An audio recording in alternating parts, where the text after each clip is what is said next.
Welcome back, you language fanatics. So, as you know, I've studied many languages during my lifetime, and now I speak around 7 languages.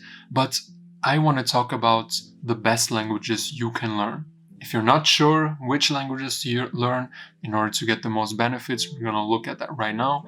But always keep in mind, if you want to learn a specific language and they're ranked at the bottom of that list for some reason, still learn that language because you know the best which benefit that language will give to you. So if you want to go to the Amazons of Brazil and you want to learn their native language, even though it won't give you any other big benefits, you should still learn it.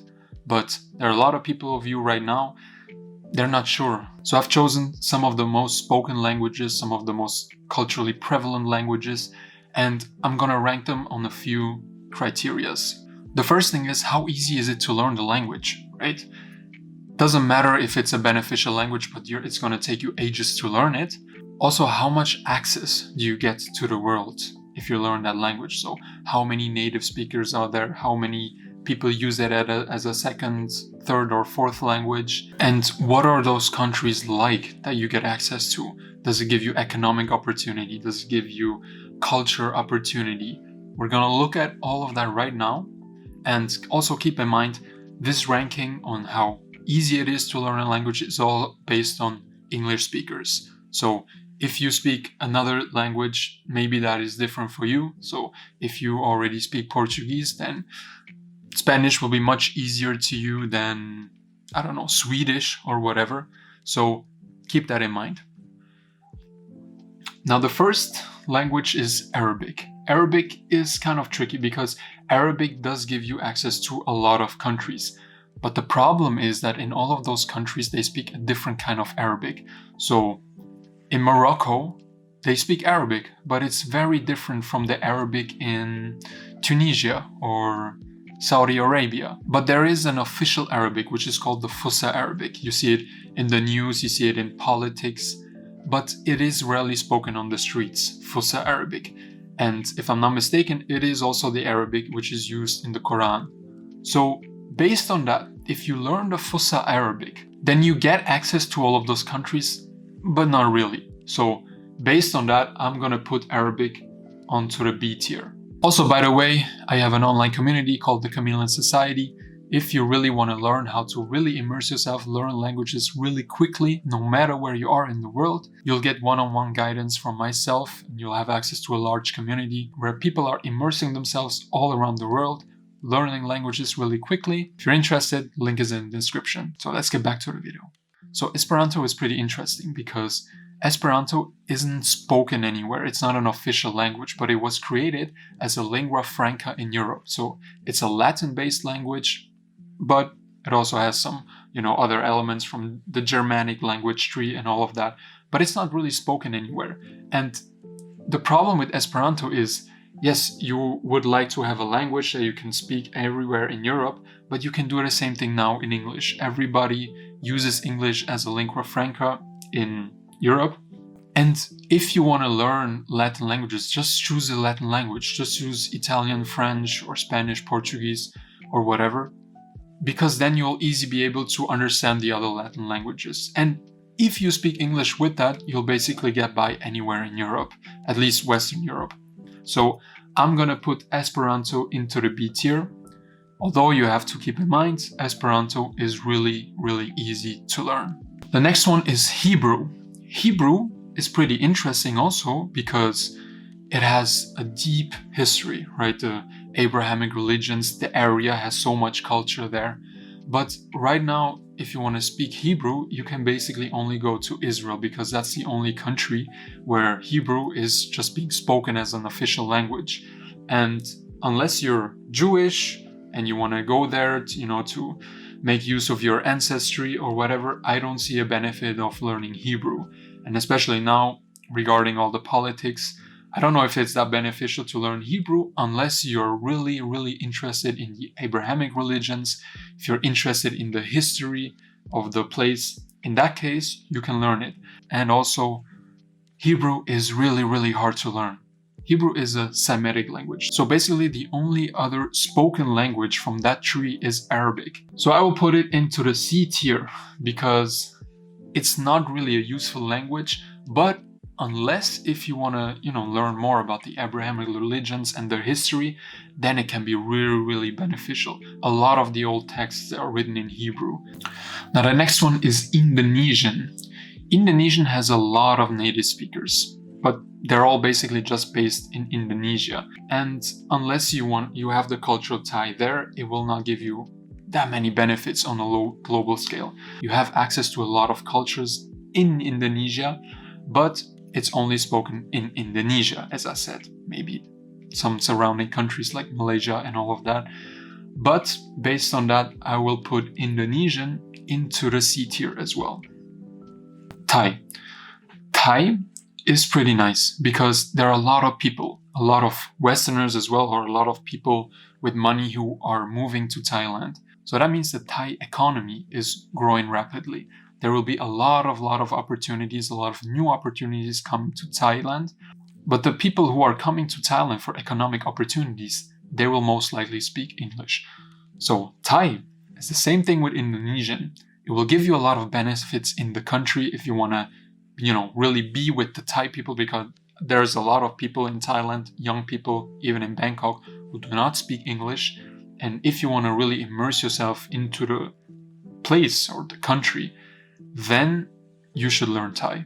But other than that, if you're looking for other factors that are beneficial to you, to your career or your business or whatever, then Thai isn't necessarily too beneficial for you, because most of the opportunities there, they are being led by the English language. Also, the Thai language is really, really hard. You have the intonations like in Chinese or Vietnamese, and you have a different script, which is also very hard. So if you put a lot of effort into learning the Thai language, make sure that you get a lot of benefits and you want to immerse yourself into the country.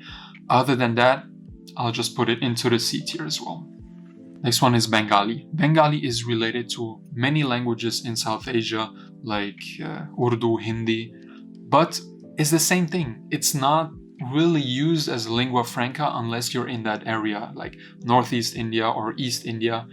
And so the same thing applies. Do you want to be there? Are you looking for business opportunities there? Are you looking to immerse yourself? Do you want to move there? Now, if you're just looking for business opportunities, most businessmen there, they speak English. Obviously, it's better to speak Bengali if you're looking to do business there. But other than that, it's the same case with the other languages. It's widely populated. I'm sure there are a lot of opportunities there, but unless you want to immerse yourself into that language or into that area like East India, Bangladesh, or even some parts of Northeast India, then I also put it into the C tier.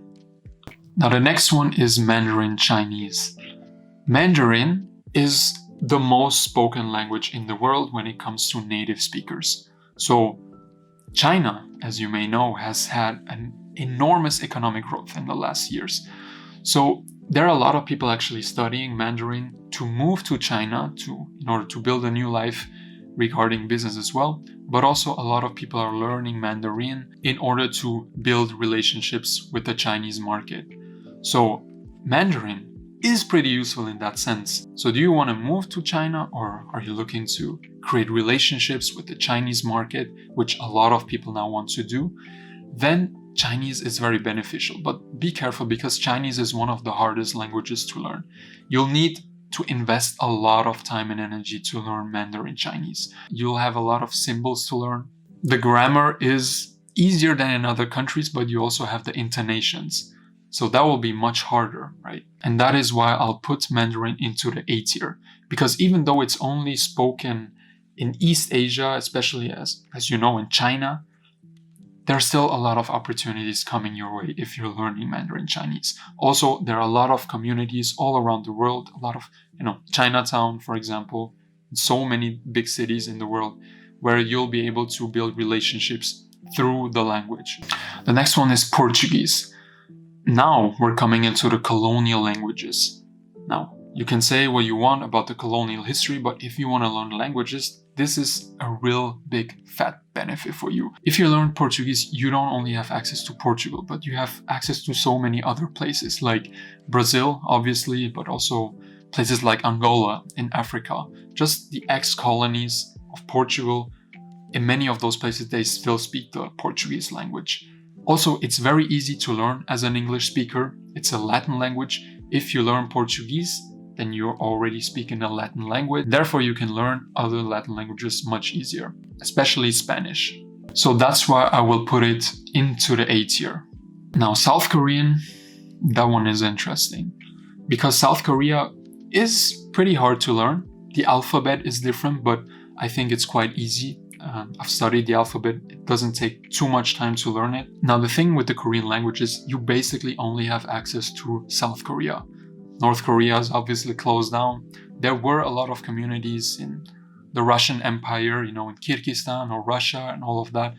But the people don't really speak Korean anymore. Even though they're ethnically Korean, they kind of lost their language. So now, if you do want to go to South Korea, it's a great place and there are a lot of people studying it in order to go to South Korea. A lot of cultural factors, just like K-pop. It's a great place to live in. But there is a big problem that no one wants to talk about, and that is the birth rates of Korea.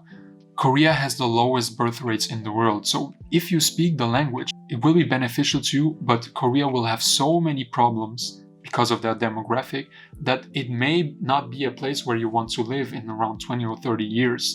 Now, if you're just looking short term for the next 10 years, then you can learn it. It's hard, but not too hard like some of the other languages that you see here. But always keep in mind, if you want to build a future in South Korea, there will be a lot of facts that you cannot ignore. So because of that, I will put Korea into the B tier. I would have put it into the A tier because it's such a great country. The people are nice, culture is nice, there's a high standard of living, but all of that seems to crumble in the next 20, 30 or 40 years.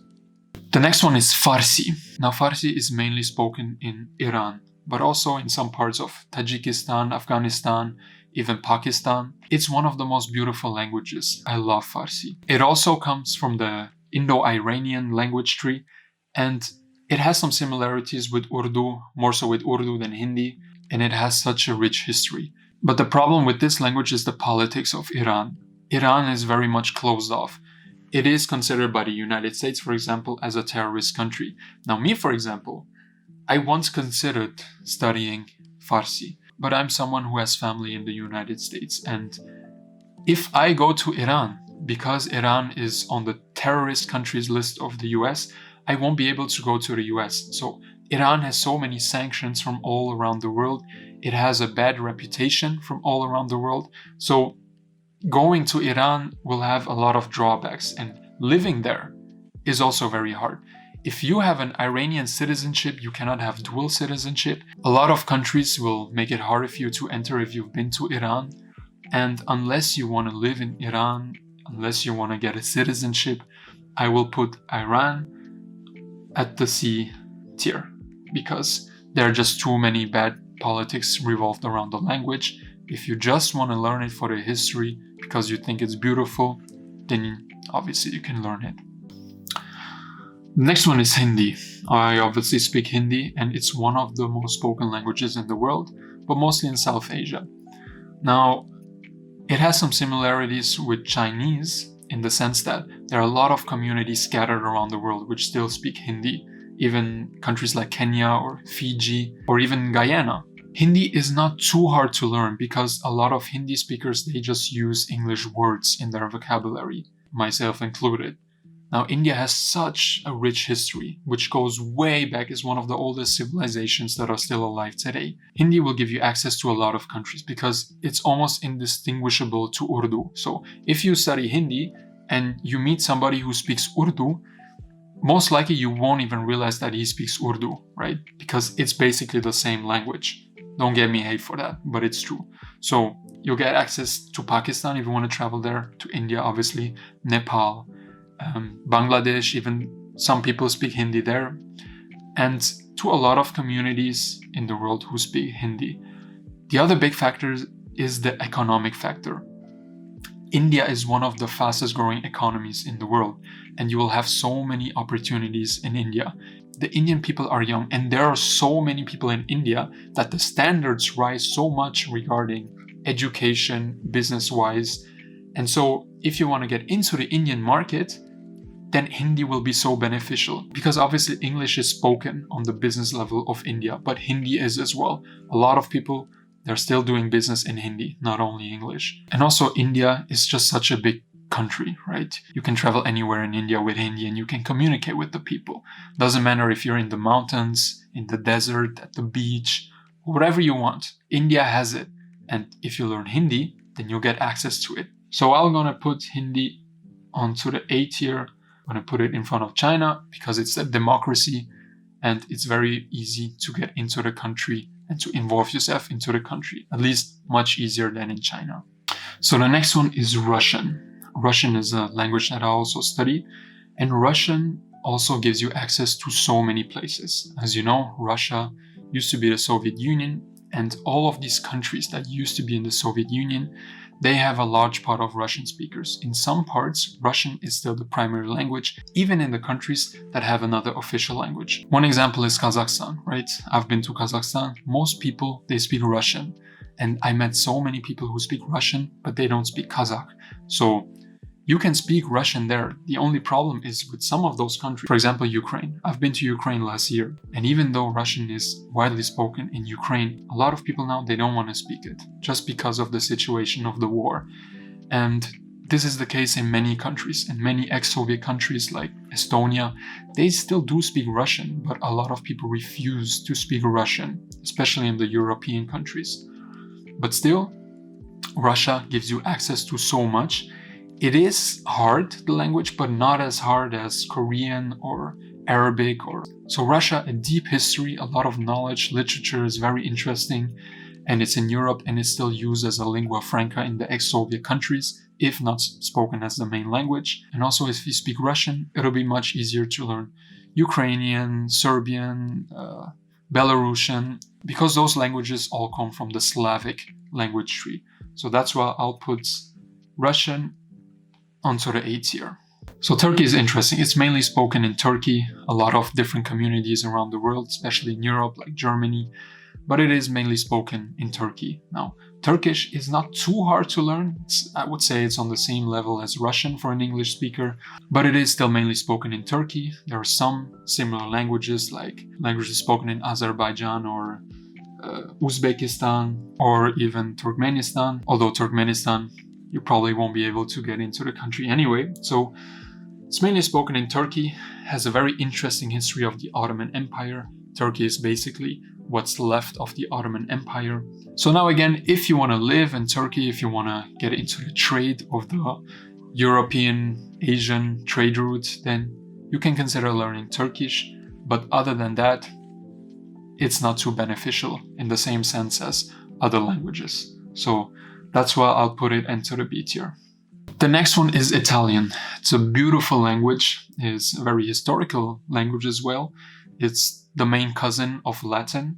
It is mainly spoken in Italy, although there is a large community in Switzerland who also only speaks Italian. But still, there are a lot of people, they want to live in Italy, so it is very beneficial. But for me, the real benefit of Italian, which is the same for the other Latin languages, is that it's very easy to learn other languages if you learn Italian, because Italian is not too hard of a language. Many Latin words that are in Italian, they're also in English. Get the benefit of learning the language, and then you'll be able to live in Italy, which is one of the most beautiful countries that I've ever been to, and also you'll be able to learn other languages like Italian, French, or Spanish.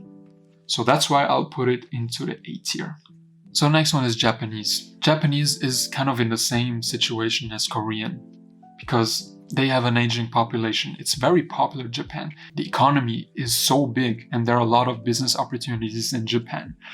But it's the same thing, even though the culture is great, the business is great, still, if you learn the language, then you'll have access to that country only.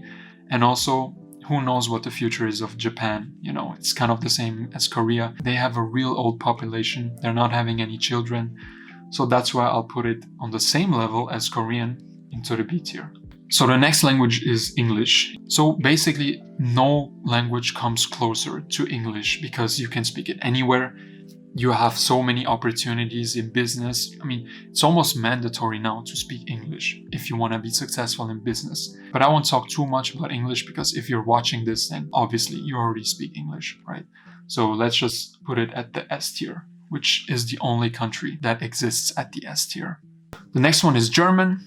German, large economy, has a bright future because it also has a population problem, but they subsidize that with immigration.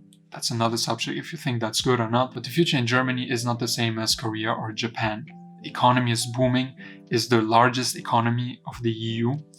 And it's a beautiful language also, but it's kind of hard for an English speaker. What a lot of people also don't realize is there are so many German-speaking communities, right? Even in the US or Switzerland, obviously, and Austria as well, obviously, and Argentina, obviously. And